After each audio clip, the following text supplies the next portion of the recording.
Right, let's move on now. And Tshwane University of Technology students are outside the Higher Education Department offices in Pretoria. The Soshanguve campus has been shut down following protests. Students are protesting over accommodation shortages and also on meal allowances. Ian says that Tsehocha Chomuachi is tracking that story, and she's live for us from the Pretoria CBD. Tseho, good to talk to you. Just paint us a picture of what's going on around you now, because I could hear when we spoke a little bit earlier, the students are still around you. Absolutely. It has been quite an interesting day here in Pretoria. The students were around me a little while ago, but now behind me is the burning tires that they set alight not so long ago. They have also refused that the staff of the Department of Higher Education actually leaves this particular building where we are outside at this point in time. There's a very heavy police presence with police officers guarding the exit of this particular area. And I just want to step out of shot just so that you can see the police presence. You can see the burning tires, and the students have now moved down Frances Baard, but we are expecting them to actually move their way back into Frances Baard and into the Department of Higher Education. Police are currently moving the staff at this point in time out of the building as quickly as possible. They are really concerned about the staff members' safety, and they are doing this while the students are not in the students are not in the vicinity at this point in time. But they are currently running back, and this could turn really violent really quickly if that gate is not closed as quickly as possible. Tseho, give us a little idea of the numbers. Was the march actually well attended? Did a lot of students pitch up for the march?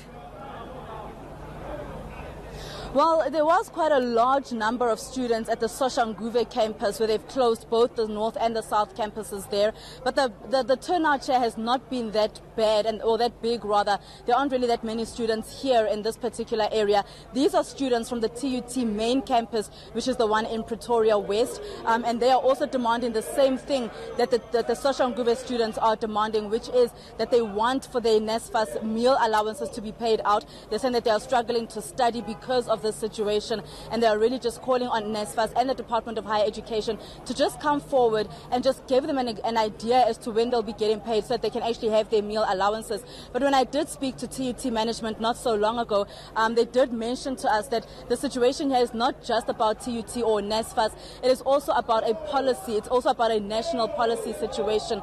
So it's not only about NSFAS, it is about a policy situation at this point. And as you just heard, they've just fired some live ammunition, and they're firing some tear gas to the students because they are starting to get quite violent at this point in time. They are now running off, and we doubt that they'll be back any minute from now. We are expecting that these tires will just keep burning, but no students will be back. Tseho, we can see the stun grenades there being fired by the police, not actually the live ammunition. But yeah, please be careful, because it looks like that is a very fluid situation where you are. Tell us also about their other demands, which is the more accommodation, because there's an accommodation shortage. Absolutely, there is an accommodation shortage, and TUT saying that they are accommodating as many students as they possibly can at this point in time. They are saying that they accommodate about 30% of their students actually have accommodation, but they are working towards a 50% so that more students can actually receive better accommodation and more accommodation. They are working around that particular situation, saying that what really needs to happen for students to receive their meal allowances as well is for them to apply to actually have the accommodation, so to hire out accommodation and to rent out accommodation, and then they'll be able to send through the contract that they have with either the landlord or with the TUT recognized student accommodation firms, and then that's where they're actually then able to apply for the meal allowances, and they'll try to turn around as quickly as possible that as many students as possible actually do receive their meal allowances. Now, Tseho, you're just outside the CBD, just outside the Department of Training and Higher Education. The students are now calling for Minister Naledi Pandor to respond to them. Any word at all from the ministry? No word at this point in time from the Department of Higher Education and Training. Of course, we do know that some people have already knocked off for this particular day. So no word from the Department of Higher Education and Training at this point. And I have also been trying to get hold of a representative from NSFAS who have not really responded to any of my calls right now. But I'm sure we will get an understanding as to what their plan is when it comes to the meal allowances that are being demanded by students. Surely at some point the students will want to actually resume classes.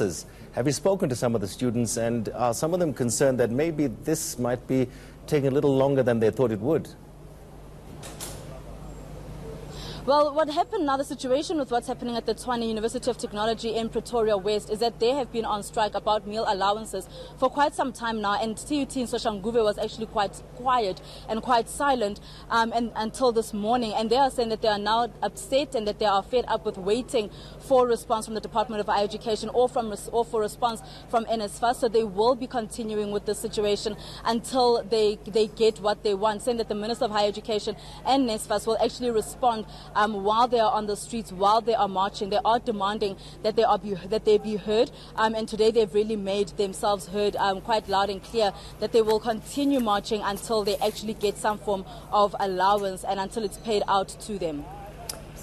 Thank you so much for talking to us. That's Tshegogatso Moagi, our reporter there in Pretoria outside the Higher Education and Training Department, the Department of Higher Education and Training. Now,